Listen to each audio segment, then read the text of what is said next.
Welcome to Voice Rising with Kara Johnstad.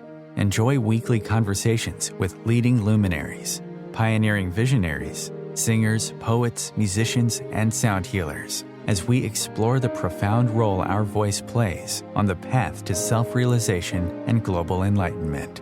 The internationally acclaimed singer, composer, author, healer, recording artist, voice expert, creator of Voice Your Essence, and founder of the School of Voice, Kara Johnstad uses her extraordinary spiritual gifts to empower others. Everything in this world vibrates. Everything has a frequency. A pioneer in the field of voice work and transformational songwriting. Her breakthrough methods are helping thousands of people worldwide fine-tune their body-mind-spirit system and unlock the energetic frequencies of limitless creativity, health, and abundance. Share your voice, ask your questions, join in the conversation. Receive life-changing, positive transformation and rise together to create a sound world. And here's your host, Kara Johnstad. Hi, everybody. Welcome to Voice Rising, where we truly do explore the transformative power of voice, not just a sound, but as presence, vibration, and truth. And today I'm honored to welcome a woman whose life's work is a beautiful weaving of music, ritual, and social alchemy. Suzanne Sterling is a singer, musician, social innovator, ritual leader, and activist. She is founder of Voice of Change and co-founder of Off the Mat, Into the World, and the Auricle Collective, a visionary community where sacred music and social healing meet. For over 25 years, Suzanne has invited thousands to awaken their voices and stand firmly in embodied truth through chant, song, movement, and ritual.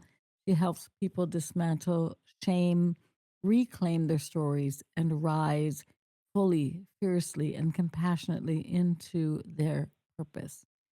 So today we're going to explore the voice as a sacred technology.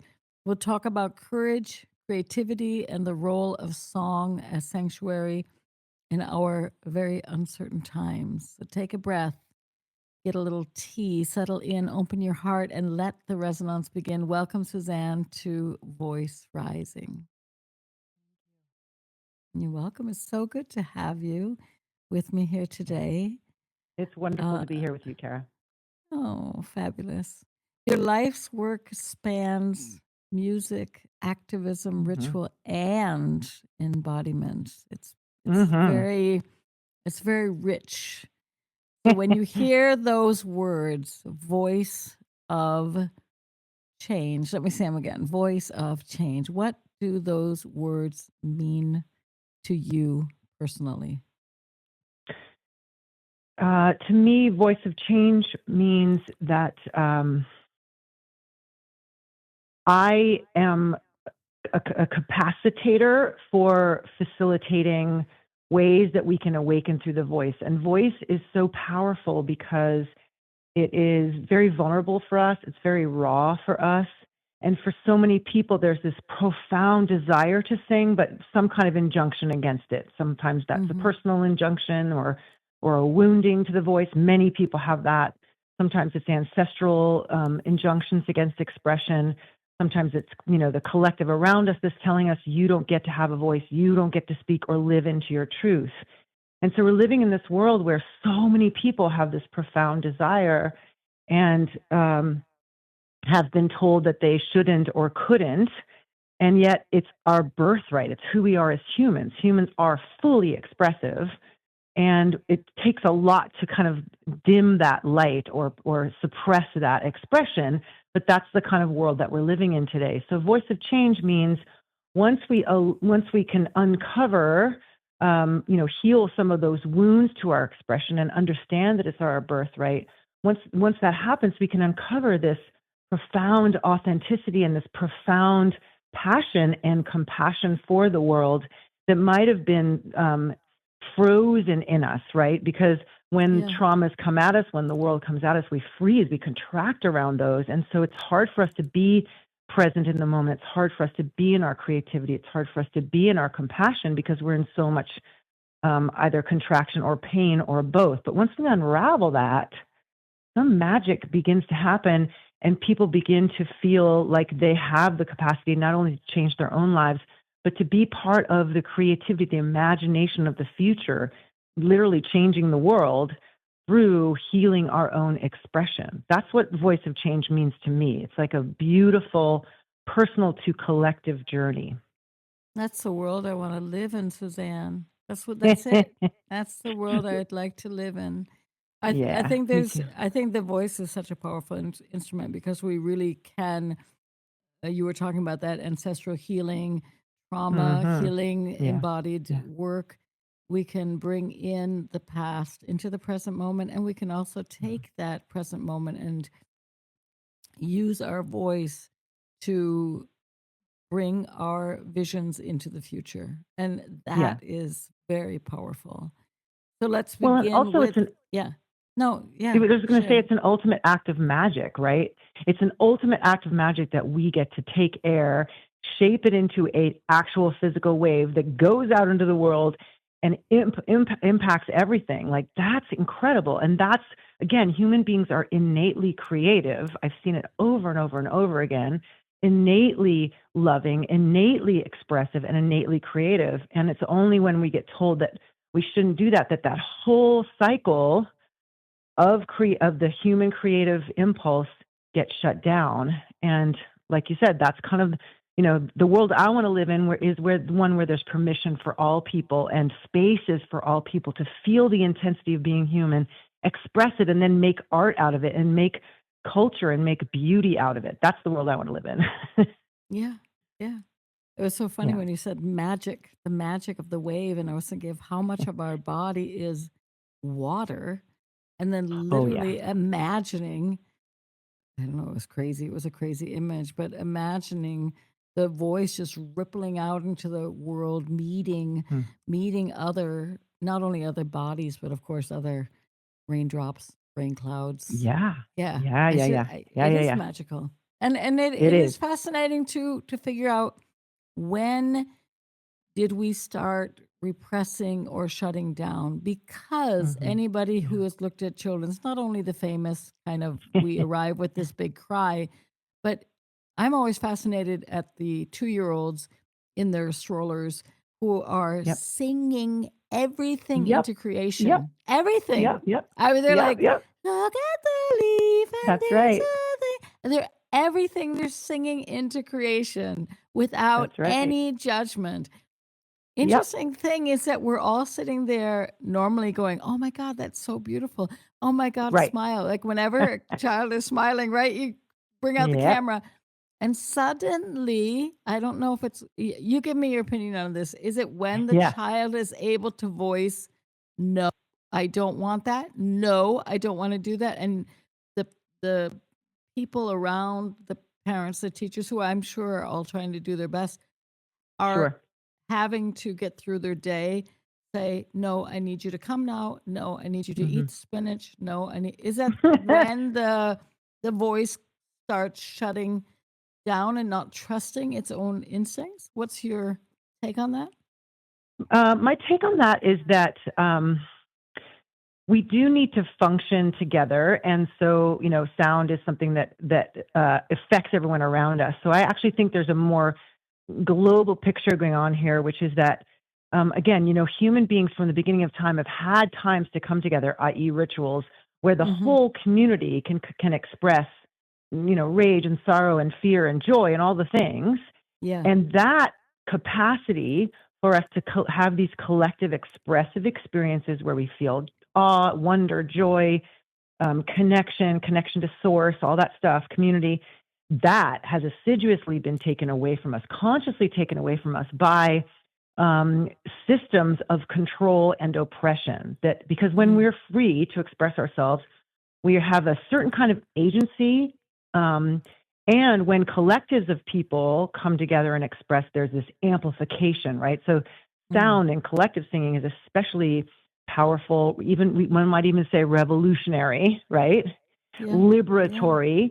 and that the systems that want to keep us shut down, isolated, consuming, distracted, all that stuff have been in place to silence us over time. I always say, like, we've civilized ourselves away from self-expression, and it's making us sick. Yeah. So I don't think it's just like a personal thing. Of course, everyone has their own personal journey around that, and it's, there are times and places to make a lot of sound. Yeah. I've talked to a lot of parents who are like, I don't want my children to make more sound. I can't hear myself think. But but also I feel like we all need to give ourselves times and places to express, to release, to regulate our energy systems, to release the impact of all the trauma and the stress and the intensity of being alive. And then we're in a more kind of like fluid way with our expression.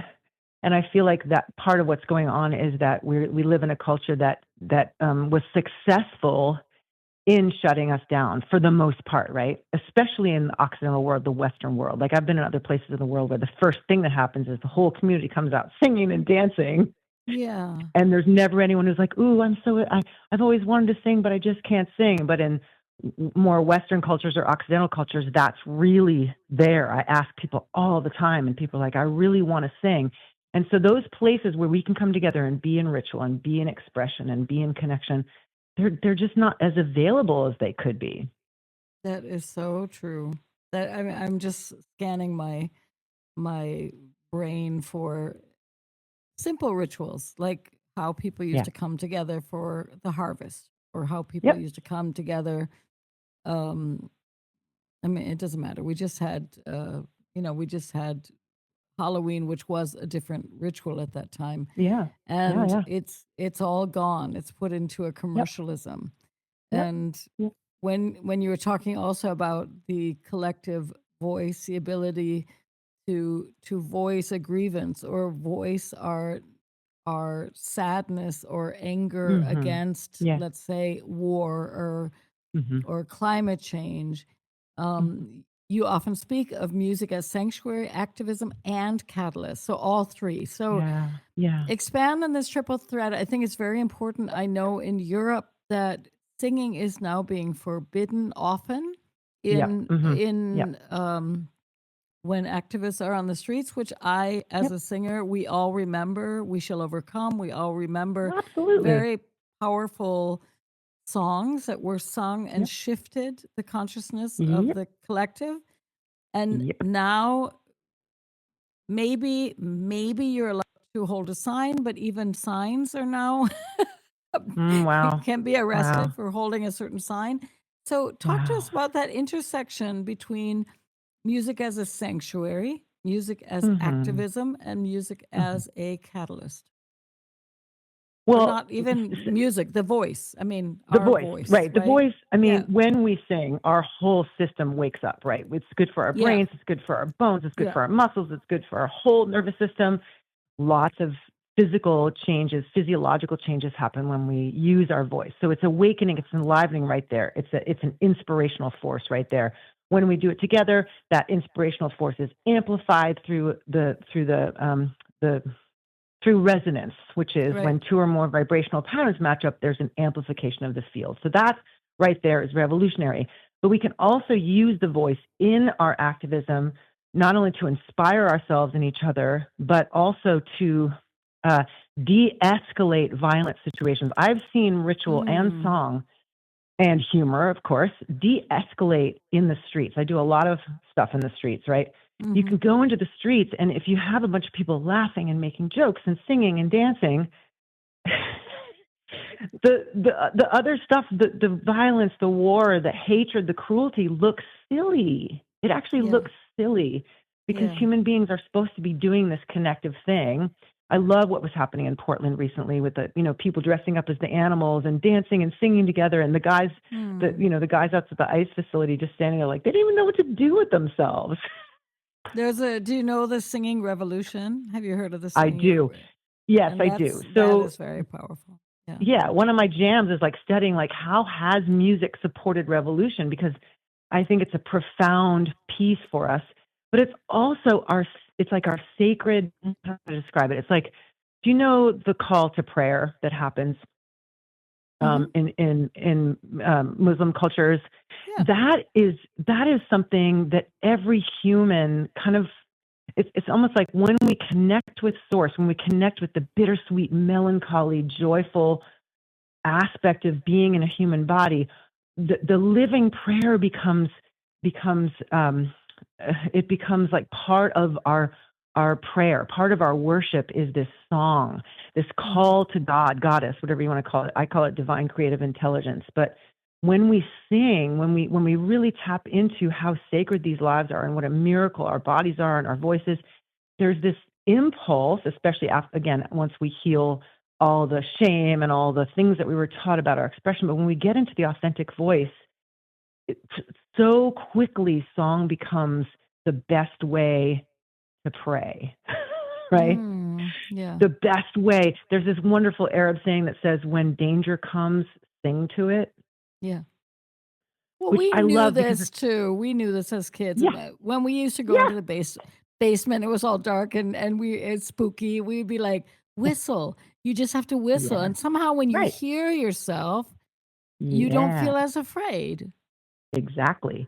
But I also think it's like filling, rather than allowing fear to fill my cells, I fill my cells with this other thing, and I create this inner sanctuary for myself. So I do think that sound, especially today when we're starting to understand how to use sound in surgeries and in medicine, and we're also using sound as a weapon, unfortunately, I think it's even more important than ever for humans to reclaim our voices, because it's not sound coming from the outside to impinge upon us. It's what we fill ourselves from the inside out with. And that shifts and changes. That means I can walk into any situation and shift and change my own experience of my vibration. Exactly. Yeah, my physical experience. Yeah.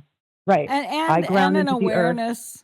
And an awareness, I was going to say, also with our sonic diet plan, like a little bit of awareness is what sounds and voices are we ingesting 24/7 into our system, right? I think people are That's not such a huge one. aware of what they're putting into their bodies. They're like, I'm gonna catch a little bit of the news, and then they are getting at the same time chronically sick and don't realize the connection always to and what's this happening. onslaught of news all the time, and so much of it consciously designed to tap into our fear body, right? Yeah. And I'm guilty of it sometimes too. It's called doom scrolling, right? But there's also good news. There's people out there captivating and cultivating good news.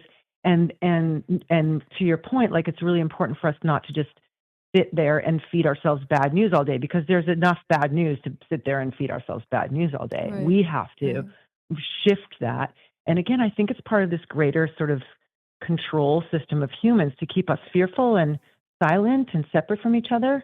That is, we're easily controllable. But if you keep us connected and singing and connected to the earth and each other and source and living in our prayer, so many things change. So let's share with our listeners. You're also you're a singer, a musician. You're also producing music. One of the tracks that you sent in was Naturage, which has a lot to do with dance, and it reminds us of this creative pulse that lives in every single breath, right? Do you want to share a little story behind the song, what this song awakens in you? Yeah, Naturage. For me, well, Naturaj is one of the names of the Hindu deity Shiva.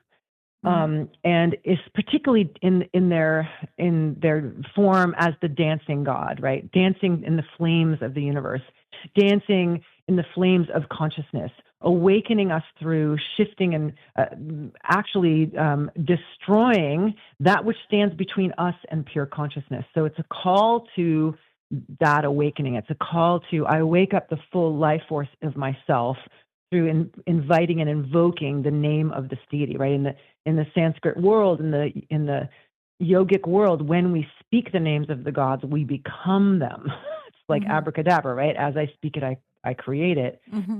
So that's what this song is. It's a mantra, and it's also a call to just pure consciousness that allows us to be in the dance of all, like you were saying in the beginning. The whole universe is vibrating. It's a call for us to be in that. Right. Let's listen, and we're going to listen into Nataraj, Suzanne Sterling's beautiful Nataraj.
That was an excerpt, actually, of Nataraj, a powerful invitation to step into embodied transformation. Suzanne, what role does dance and movement play in liberating our voice? Well, I teach singing a lot, and what I've found is that if we try and make our voice do all the work, it's really doing ourselves a disservice, actually, and our voices, because singing is a full body experience. It needs to have our whole being involved in it. And so movement is like the beginning, like the pulse. We get a sense of movement and flow and pulse in our bodies. We get a sense of how much our feet connecting to the earth becomes the support system, how much our breath becomes the support system to take all the work out of the throat. So the vocal cords can do what they do, which is open and close, right? And shape the air into sound. And then our throats and our whole upper body becomes resonating chambers for the sound that's already been created. So it's like a full body experience. And then also every single note in our range of singing has a sweet spot, a sweet resonance spot in the body. So they say singers should be able to sing without hearing themselves, because you have this experience of your body being a bunch of resonating chambers for the sound. So movement opens the doorways to that. And movement means we get access to all of the whole support system of the body for the liberation, freedom of the voice to move through the body and find its flow, find its fluidity, find its facility. Love it. Yeah. Let's create discos where we're not listening to loud music, but we're actually dancing and moving. Yeah. I mean, it's happening more and more. It is happening more in circle is. singing and everything. Yep. It is happening Yep. more and more, which is very beautiful. Yep. Suzanne, And I love them together. Yeah, exactly. Together. Yeah. Exactly. Together forever. Suzanne, we're going to take a very, very short break for the sponsors, and then we're going to be right back. Everybody stay tuned, and we're going to be right back with Suzanne Sterling. Fabulous.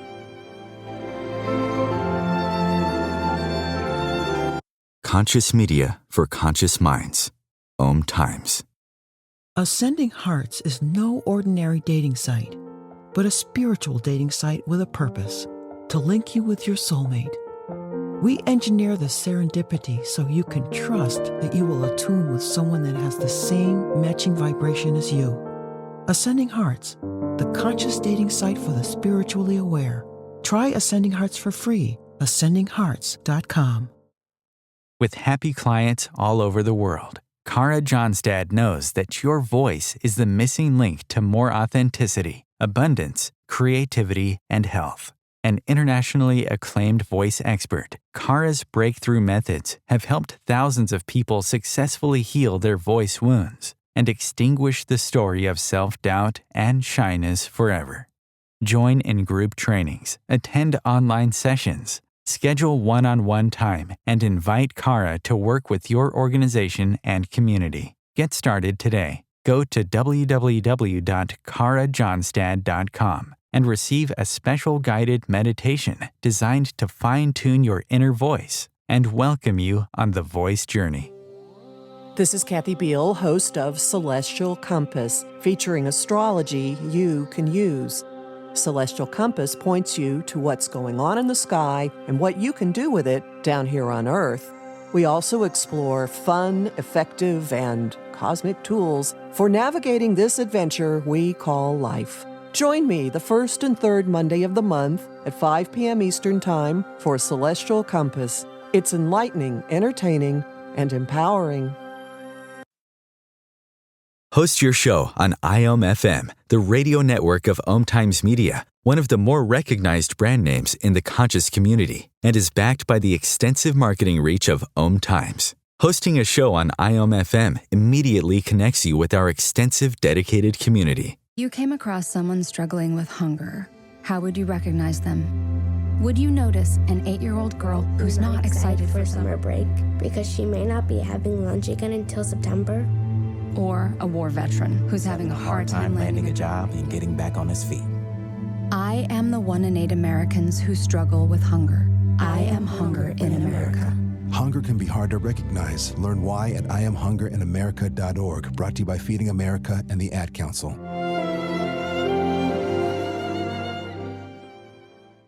Welcome back to Voice Rising, where we explore the power of sound to heal and transform. And if you've been moved by this conversation with Suzanne Sterling, don't keep it to yourself. Share it with lots of friends and keep on falling in love with the beauty of your frequency, of your sound. And Suzanne, welcome back. Thank you. Are doing a lot of teaching everywhere. You're really sharing your gifts. You work a lot globally. What are you noticing? I'm sure you work with like all different types of people, but what are you noticing in the moment around the feminine voice rising? What are you noticing about women and their voices collectively? Waha. Well, it's an interesting time. Right now under the Taliban, it's illegal for women to sing in public. Yeah. And yet, what is happening is there is collective, because collectively we've kind of evolved enough time to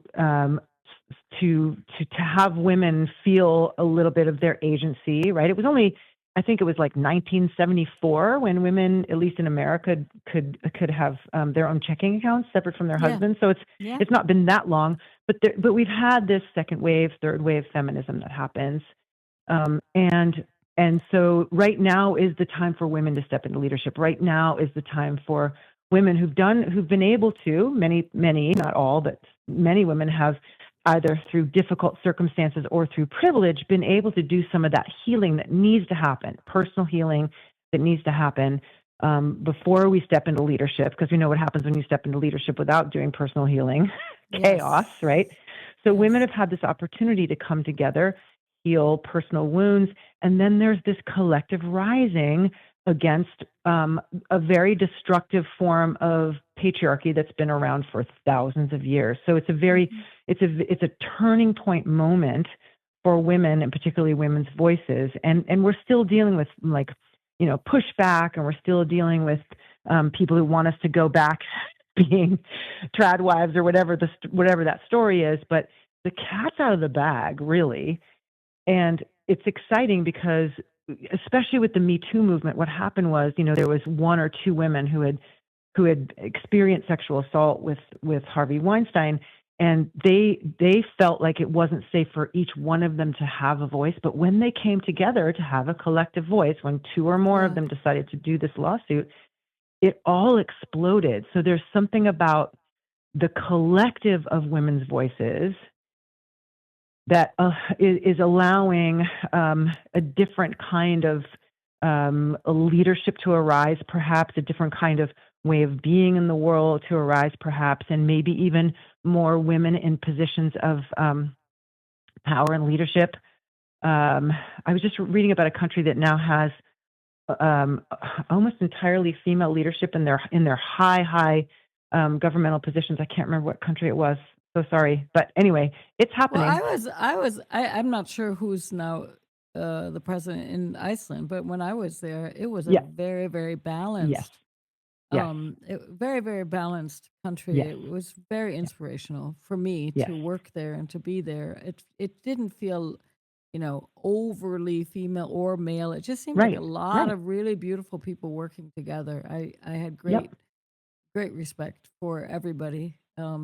Treated with utter kindness. So I'm not sure if you're thinking of Iceland, but there are many, many countries. No. But I'm not also advocating that we now have 4,000 years of, matriarchy. I'm not advocating for that. I'm advocating for much more gender fluidity. I think that's a wonderful evolution for humans, and also that we have that kind of balance, that we see people for, their experience, right? The hierarchy of experience rather than the hierarchy of gender. Right. And there are also many, many wonderful, good guys out there supporting this world to be a better place. But this is a question. This is a good question for you. This is a good one. I want to hear your answer. Ready? Ready? Yeah, I'm ready. What do you believe is the cost of silence and the courage of sound? Oh, goodness gracious. Well, let's see. I think the number one cost of silence is the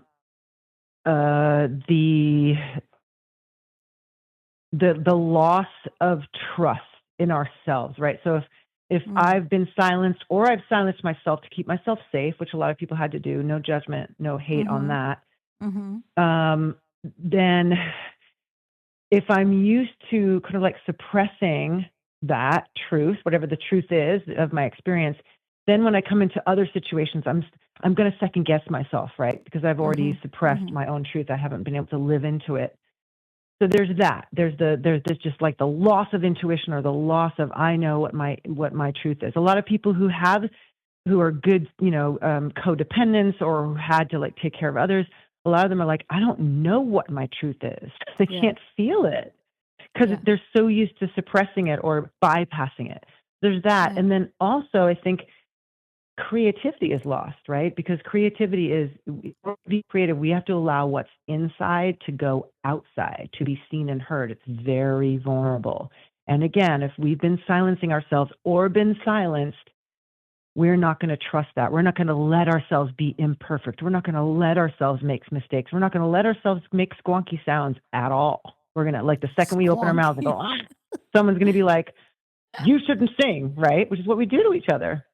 I love the word squonky. It's such a great onomatopoeia, right? Squonk. Squonk. Squonk. No, I was just, I was thinking about it too, because I did a beautiful workshop actually on the weekend. It was very lovely. And you could tell at the beginning of the workshop, the silence was a little bit awkward and not really charged. And then after the people were moving together and singing together, the silence went deeper. And it just, exactly. It's right. And so there's different silences. There's the awkward silence. There's the oppressed silence. There's the peaceful, blissful silence. My God. There's a silence after you've made love to somebody gorgeous. There's all these different silences. I do think, though, I mean, and you can tell me your take on this too. I've been teaching and working with voice for over 40 years. I've also, gone through my own, fought my own dragons and jumped through my own whatever. We tried to turn my shadows into something. And my sense is that unless we find our true voice, that for us to sit for hours in Vipassana, it doesn't work. The silence that we're longing for in our spiritual path only works if you've found for yourself the freedom to express your tone and your voice. And if you just go into the retreat and go and sit for hours in silence, it's torture. But once you've found your voice, you're happily savoring that sweet, deep silence. So what's your take on that? Because there's so many people, who are saying silence is golden, you need to be silenced. But at the same time, we know that silence has also been horrific for many, many people that haven't been able to express their full potential. What is you're out there. You're out there. You're teaching globally. I am. You're out there. Yeah. So what do you sense? Well, in terms of silence, I feel like it is deep sanctuary for us, especially in a world that is very overwhelming sonically to us. Yeah. However, to your point, there's different kinds of silences. And, the best silence is one right after everyone's sung a song together, and then you drop into this like deep, juicy, yummy silence that's full, right? It's full. Yeah. And that is the kind of silence that I have experienced in Vipassana. Is like it's a fullness. It's not really an emptiness. It's full and pristine, and it doesn't need any more in it. It is this. It is its own realm, right? Silence is its own realm. And so I taught a class. I taught a couple classes last couple of years called Sanctuary, where we just sang together and then sat in silence together and then sang together again. And that just moving into the pristine, open, full silence is so good for our nervous system. So I do think there's a huge difference between that silence that is oppressive, that silence that is disempowering, and the silence that just allows us to drop in and open and receive, right? There's a receiving that happens in silence if we can get all of the other stuff out of the way. But to your point, we have to move. It's like we have to release, and then we can come into a space of receiving, right? If I'm just full of my own pain or my own distraction or my own whatever, and I haven't released it, there's no space for me to experience that emptiness or that fullness or whatever the silence is, right? It's this shimmering place. That's the only way I can think of it. That's why the moving meditations are so powerful. Like let's dance for 45 minutes and then drop into silence. Let's sing, like you said, and drop into silence. Let's chop wood like they used to do, right? In the monasteries. Let's cook. Let's cook and chop vegetables and drop into silence, right? I want the audience to listen to another track that you brought to the show, Manipura. Okay. What does this chakra mean to you? What's this song? It's so funny because the songs you're picking don't have any English lyrics in them, and I write a lot of songs with English lyrics in them. I don't know why I didn't. Maybe you guys don't have those. Back. But anyway, you have to come back, right? You have to come back again. Yes. Let's see. This is from an album called Chakra Flow that I did specifically for a yoga DVD. And again, there's not a lot of words in it, but it's music that people use for yoga and massage and things like that. And Manipura is the third chakra, which is the chakra that is where we kind of tap into our sense of self and our sense of personal will, connected to divine will, but very personal will, where we connect with our center and our boundaries. And it's a chakra that can get activated by sound. All of chakras can be activated by sound, but this chakra, especially if we activate it through sound, it gives us a sense of confidence. It gives us a sense of embodiment. It gives us a sense of presence that is powerful if we need to go and do public speaking or do a job interview or anything like that. So I think of Manipura as fiery, bright like the sun. And that when we awaken this chakra, it allows us to move out into the world with confidence and with courage. Courage is a great word, actually. Yeah, courage. Yeah. Let's listen. Manipura.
Manipura by Suzanne Sterling with me here in the studio.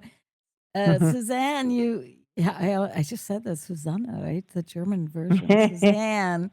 Suzanne takes me down. Suzanne, you talk a lot about rituals. So share with us a couple of those rituals or voice practices that you offer that are going to help people begin to trust in their own sound again. What's an example? Let's see. Sometimes I ask people to write, to go into a deep space, like a guided meditation, and then meet a guide or an ally in that guided meditation, sometimes an ancestor in that guided meditation, and really do some deep listening to what is being offered. Maybe there's a question, right? And then that guide or that ally speaks through the subconscious to the person. And then I ask them to write it out. And then from there, we take about 5 minutes to write it out. And then I will have them circle a line that they really like. And then we just start a rhythm. And if it's a group of people, we start a rhythm and we all start singing maybe, oh, yeah, yeah, yeah, yeah, yeah, yeah. And everyone's singing that, and the drum's going. And then that person gets to step in and either speak or sing that line, right? And they say it three times. So it becomes like, live your truth and live your life freely, live your, whatever they're singing, right? And then we go back to the chorus, and then it becomes like this sort of group song, and very powerful because it allows people to create something. I'm making them really uncomfortable by asking them to share it right away in collective group, right? But they've got the support of the singers singing behind them. They can either speak it or sing it. And eventually, oftentimes, it becomes this really beautiful sort of, like, I call it song soup. Song soup. And yeah, and everyone's singing together, and then I can sing your part and you could sing my part. And we just kind of let this beautiful collective song of the moment rise. Simmer. And every time I do it, it's just stunningly beautiful because humans are creative. They just need a little push. But I also think what's so beautiful about this type of work is that we are so focused often on the soloist being alone out there. And anybody who's ever had animals knows that no animal actually normally likes to be exposed. Animals like to live in groups. You know, the cows like to be in the group and everything. And so the kitty cats like to lean into each other and cuddle and whatever. So that when we have a circle of people going, hey, hey, whatever it is, right? And some drums, that is the hug. That is the embrace, right? And then it's easier for us to step out, even if we're out of our comfort zone, because we feel hugged, we feel embraced, we feel held. We are held by the collective. And and also the song form, whatever it is that gets created, like that's one of my favorite ritual technologies is to come together and bring people together into a moment, and maybe that's a moment where we're celebrating the turning of the wheel of the year, or it's a moment where we're feeling our intense despair, but also hope about the world, or different kinds of rituals for different kinds of things. But then we create a chant together, or there's a chant that we're all singing together, and we have an intention or a vision that we're trying to create, like another world is possible, or let it begin with each step we take, or whatever the chant is saying. That leads toward a collective sort of intention and vision, and that goes out into these widening rings of being. To me, a ritual is like, it can be, it doesn't have to always be this way, but it can be like a pocket of intention that moves out into the world on the song and then starts to make change. That's, to me, one of the ways that we use ritual to, like, let's make something happen collectively. And I would think it's very powerful, at least it was for me when I was writing a lot of songs that were deeper, that where I was, breaking something open. That when Yeah. not only when you hear your words, but let's say now I'm in the circle and I hear someone Yeah. say whatever, I want to take the next Yep. step, or I want to Yep. live my freedom in a relationship, or whatever it is. Mm-hmm. It Mm-hmm. it it it's as if we are freer because the people that are in the collective circle do resonate. So they don't only Mm-hmm. hold space for us, but they've Yeah. either been there or they can totally connect to what we're saying. Yeah. I mean, we've all Absolutely. been, right? We've Mm-hmm. all gone through many, many similar paths. We've all gone Mm-hmm. through the terror of going to school, most of us, Yeah. right? I mean, Yeah. we've all gone through this stuff. And so when somebody stands up in the middle and takes that big step, not only Yeah. are we there in a supportive world, but Yeah. by them giving us this piece, not only are they lighter, but we are more relieved because we realize, wow, we're not the only one going through Right. an We're getting illness or a mirrored. chronic. We're being Yes. getting mirrored. Yeah. Yeah. And Yeah. suddenly we realize, wow, we're not the only one who's lost a parent, or we're not the only Right. one who has gone through chronic disease, or we're not the only Yeah. one who had someone die when they were younger. Yeah. And that's the beauty of the collective voice, I think. That Yeah. is just, Boy, do humans need each other, yeah, especially right now. it's We about really, really do. relationship. Right. Yeah, it's really about relationship. Yeah. And we Yeah. need to be in worship together, devotional, uprising worship together. That's, again, something that humans do. And it's what we've been doing from the beginning of time. And it's just so strange that we live in this world that has taken those opportunities away from us to a greater extent I'm just sometimes shocked by it. Yeah. So in a world that has so much rupture in the moment and so much Mm, shift, mm. how can voice and singing and sound help us to co-regulate? Because it does seem like the newest thing is regulation of the vagus nervous system. So Absolutely. how can it help us, regulate our Yeah. body so Yep. that we are more in balance to face this Yeah. time that we're going through? Well, I think any sound that we can make. So in the yogic, in the yoga of sound, which is called nada yoga, there's 4 Mm-hmm. aspects to it. One's called shabda, which is the power of our words. So we be conscious of the words that we speak. One is called shakti, which is just pure sound moving through the body. It's release of emotion. It's release of trauma. It's release of stress out of the body. Another one is called bhakti, which is devotional singing. And the 4th is nada yoga, which means listening, right? Those are all ways that we can regulate. We can regulate by deep listening. We can regulate by singing devotional music, whatever that is to us. We can regulate by moving sound through us, moving our life force energy through sound, propitiating the flow of our health system through sound. And we can be conscious of the words that we use. So those are all ways that we regulate ourselves. And we can ground ourselves through sound. We can inspire ourselves through sound. And then once we're in that place of openness and regulation, co-regulation happens naturally when groups of people sing together. It's natural. Our heart rates sync up, our brain waves sync up. We co-regulate through sound. It's what humans do. So getting ourselves into places where, whether it's a kirtan or a collective singing experience, whatever town you're in, there's lots of song circles here in the Bay Area. Just getting to a place where you sing with other people, the whole system is going to get strengthened. The whole system is going to feel held. The whole system, and I mean the human body system, the emotional system, the nervous system, the electrical system of the body, all the systems, the adrenals, they all get healthier. They all get met in this really interesting and very, very, very medicinal way. We're to prove what ancient cultures knew, which is that we're hardwired for it. We are You know? hardwired for it. And I'd love to see a world too where we don't even have to go to kirtan or Yeah. to a choir class, where we could just walk down the street and order the bread while singing. I'm like Amen, such sister. a I'm like such a crazy Amen. girl.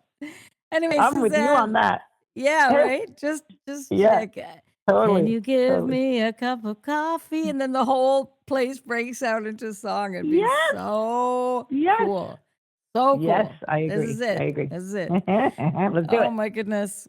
Well, Suzanne, I thank you for your amazing presence and Thank you. your fierce truth telling and the way that you go out there into the world and create collective healing and Thank you. bring what we need to Mhm. to the earth at this time. We Mhm. are in a Mhm. massive shift, and I Yes, we think are. there is a balance, right, to that we all Yeah. remember to look at beauty and to look at goodness and to be kind Yeah. and to be loving, and at the same Yeah. time knowing, and that's where we started the show. You know, you created the voice of change, meaning Yeah. that each and every one of us has the choice Mhm. to to to choose expression, to choose love, to Yeah. choose Mhm. goodness, right? Mhm. So, Yeah. to everyone listening, go listen to Suzanne Sterling's music, right? Yep. And Yep. and if this show has moved you guys, then share it with friends. And let's keep Yeah. on building a very vibrant world. Thank you, Suzanne. Thank you. Thank you, Kara. Bye Bye. bye.